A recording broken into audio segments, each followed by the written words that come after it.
Olá, o nosso papo de hoje aqui no Café e Conversa La Santa é sobre música e psicologia e como essas duas profissões podem se complementar. Conosco, Lucas Mota Bru.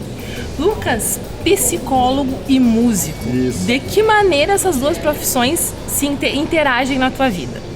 Bom, eu acho que as duas eu vejo as duas como intercessoras na minha vida, porque através da arte eu consigo tentar fazer uma prática mais experimental, mais irreverente, mais criativa, e penso que a psicologia atua na arte, na minha vida, para produzir uma arte mais reflexiva.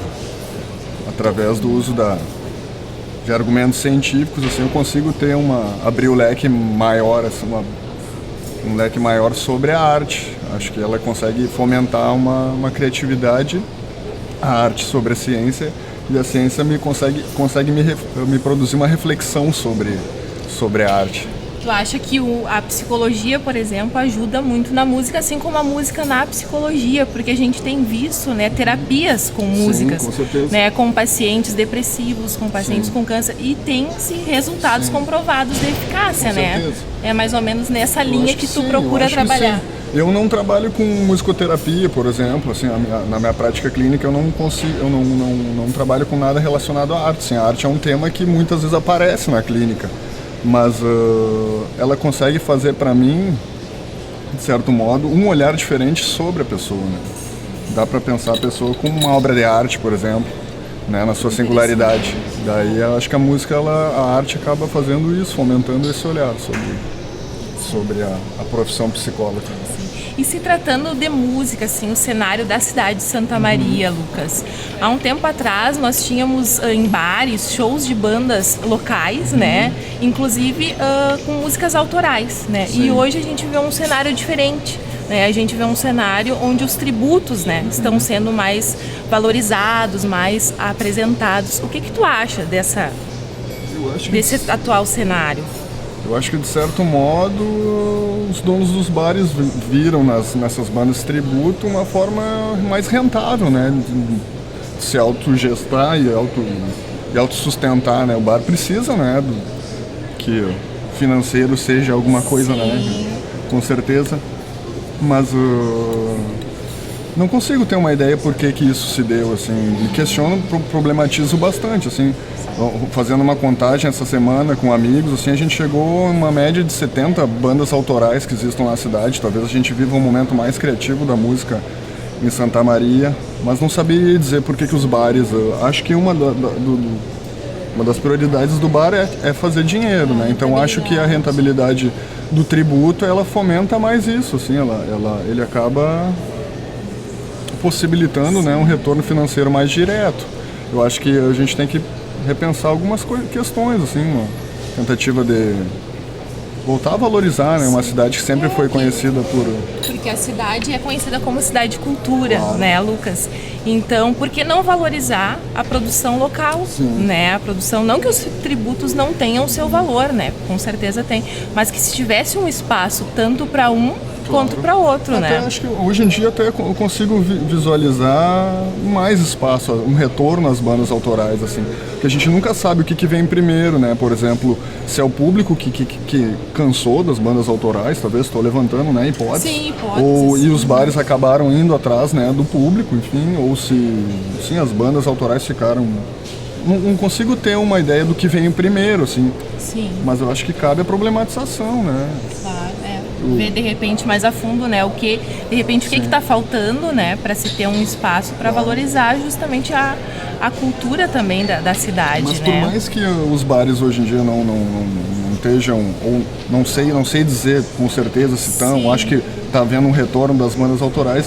As bandas autorais estão criando estratégias criativas para atuar em outros lugares. Vê o caso da Gari, por exemplo, ocupação de lugares públicos, assim. Então eu acho que as bandas criativamente vão, né? Vão se transformando também com a realidade. Espaço, Porque hoje com a internet a gente tem uma abertura muito grande, né, claro, Lucas, para mostrar o trabalho de cada um, né? Então espaço tem para todo mundo, né? Basta. E dentro dessas bandas aqui da cidade, de Santa Maria, assim, artistas, quais assim, te deixar um pouco numa saia justa aqui, né? Qual que tu gosta mais, ou qual que tu destacaria como importante assim para a cidade, que tenha uma visibilidade na cidade? Dentre essas 70 bandas que a gente estava pensando durante essa semana, assim, eu acho que todas, de certo modo, elas me chamam a atenção pelo fato da singularidade criativa de cada banda. Cada uma tem a sua, né, sua história, o seu estilo musical.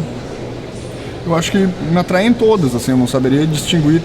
Posso citar vários nomes aqui, mas vou preferir não fazer para não esquecer alguma, né, porque a gente se dá com bastante gente. Desse modo... Mas eu também vejo a cena do rap muito forte e também me interesso hoje em dia muito por essa cena, assim. Acho que é uma cena que está crescendo, merece um destaque também. Fora o rock, acho que o rap... E qual vertente, assim, que a tua musicalidade, né, ela vem de que influência? Qual vertente que tu prefere, que tu curte mais? De certo modo, o rock pesado, assim, mas hoje... Alguma banda, assim, mais renomada e conhecida aqui? Bom, eu particularmente sou muito influenciado por Deftones, é uma das bandas que eu mais gosto, assim, até tenho tatuado a capa de um disco, enfim, mas... É fã mesmo. Mas acho que... não sei, assim, se o artista acaba se limitando a um estilo musical quando ele vai compor, assim, pelo menos na Triex a gente não acaba utilizando, porque o último EP que a gente lançou, né? Sim. Ele se chama Metamorfose, né? E, de certo modo, isso tem uma influência muito da obra do Kafka, né? Sobre a literatura tem uma influência sobre a nossa música. Então, acho que, pelo menos com a Triex, na minha parte criativa, assim, de composição, acho que a gente vai... Tudo é motivo para compor. Sim. E para finalizar, Lucas, 3 discos, sim, indispensáveis na tua vida, que tu pudesse citar, assim. Pergunta difícil. Limitado, né? Só 3 discos, mas... Eu acho que sempre tem o que eu sempre cito, então, que é o London's Calling, do The Clash, né? Acho que é um disco que traz toda uma crítica social muito intensa, assim, um olhar diferenciado para as bandas da época, assim. Acho que talvez número 1, assim, pela importância histórica e social. Acho que também o Nirvana, o Nevermind do Nirvana, para minha época, assim, marcou muito, né? O grunge faz parte da tua trajetória, né? É um ponto X, assim, marcante na minha construção enquanto músico. Claro. E acho que Sepultura Roots talvez seja um disco que tenha me marcado muito também. Muito influente também. Tá certo. Obrigada, Lucas, pela tua participação, por essa gostosa conversa sobre música, sobre arte, que é sempre bom. Eu que agradeço. O Café e Conversa La Santa fica hoje por aqui, mas não perca os próximos programas. Tchau, tchau.